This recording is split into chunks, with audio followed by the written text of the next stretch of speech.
Hello and welcome to Religion Anatomy.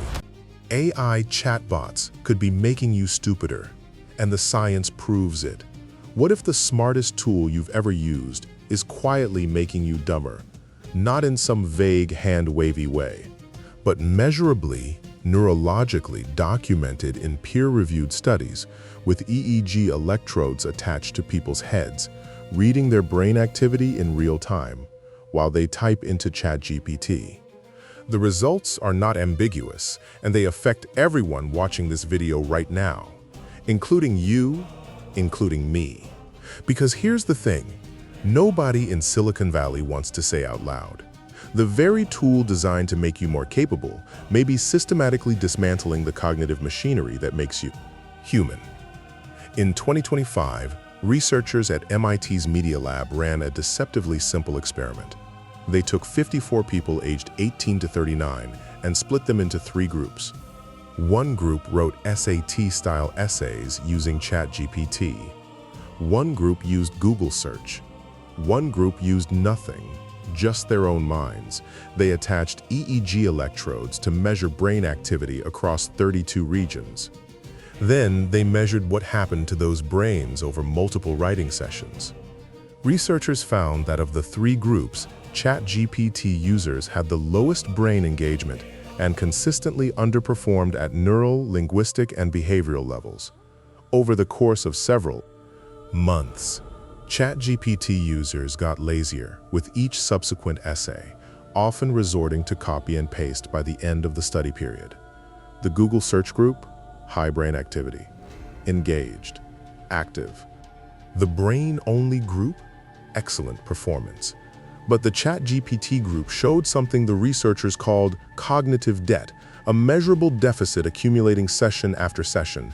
It got worse. When the ChatGPT group was asked to rewrite their essays without the tool, they remembered little of their own work and showed weaker alpha and theta brainwaves, which likely reflected a bypassing of deep memory processes. The task was executed, the researchers said.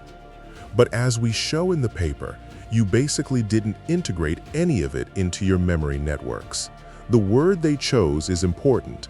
Debt, not disability, not damage. Debt, something being borrowed from your future cognitive capacity and spent today on convenience. The MIT findings might be easy to dismiss. 54 participants, not yet peer-reviewed. Except they are not alone. A large-scale study published in the journal Societies, surveying 666 participants across diverse age groups and educational backgrounds, found a significant negative correlation between frequent AI, tool usage, and critical thinking abilities, mediated by increased cognitive offloading. Younger participants exhibited higher dependence on AI tools and lower critical thinking scores compared to older participants. A separate study by Microsoft and Carnegie Mellon University, involving 319 knowledge workers, found that frequent use of generative AI at work led to the deterioration of cognitive faculties that ought to be preserved. The study found participants' cognitive function atrophied and noted concerns about long-term reliance and diminished independent problem-solving. A 2025 study by Swiss researcher Michael Gerlich found that frequent use of AI tools can cause critical thinking abilities to atrophy, resulting in a cognitive cost among human users. Harvard astronomer Avi Loeb, in a widely read essay, put it bluntly, "Recently, I noticed that some people around me are starting to lose their cognitive abilities as a result of excessive use of AI." Platforms.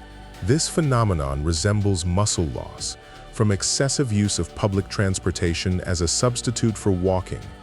3 independent research groups, 3 different methodologies, 3 different populations, the same finding. Here's the mechanism nobody talks about. The cognitive harm that is hardest to see because it feels like support.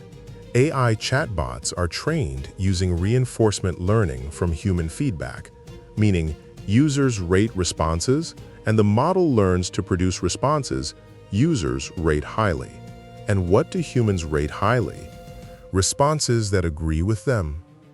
responses that validate them, responses that make them feel smart and correct.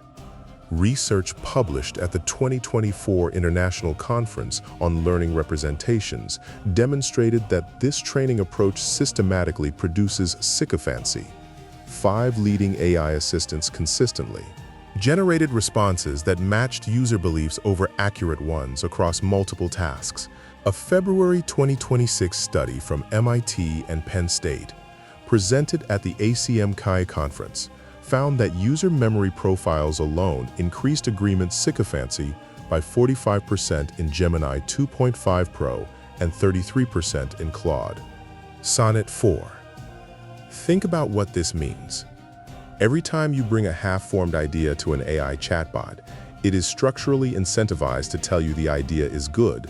Every time you present a flawed argument, the model is trained to validate rather than challenge. Every time you seek confirmation, you get it, regardless of whether you're right.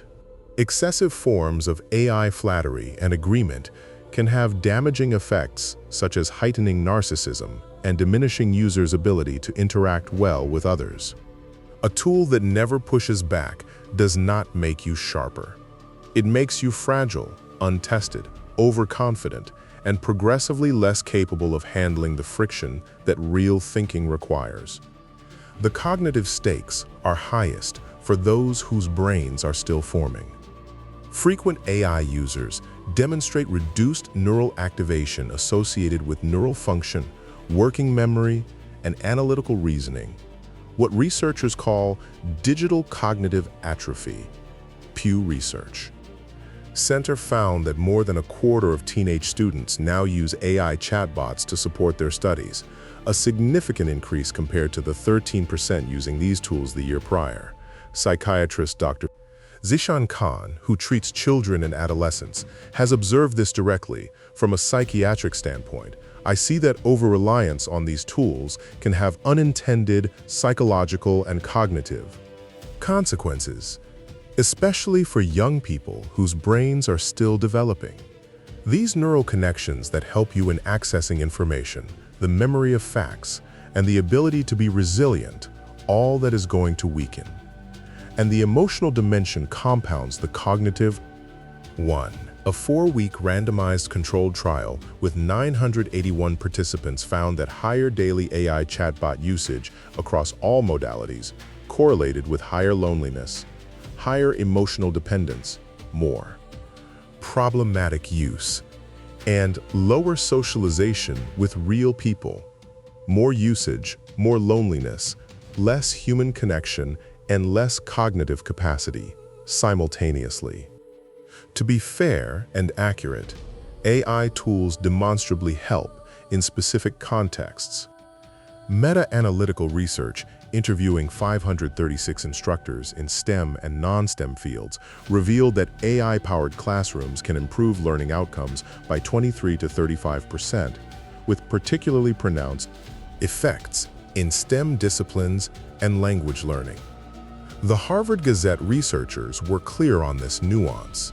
There is less concern about AI as an aid to guide expert-level reasoning in targeted domains, as when a doctor might use AI in diagnosis to ensure she hasn't overlooked an unusual disease. The crucial distinction is how AI is used. As a scaffold that forces you to engage, to verify, to question, to refine, it can extend your capability.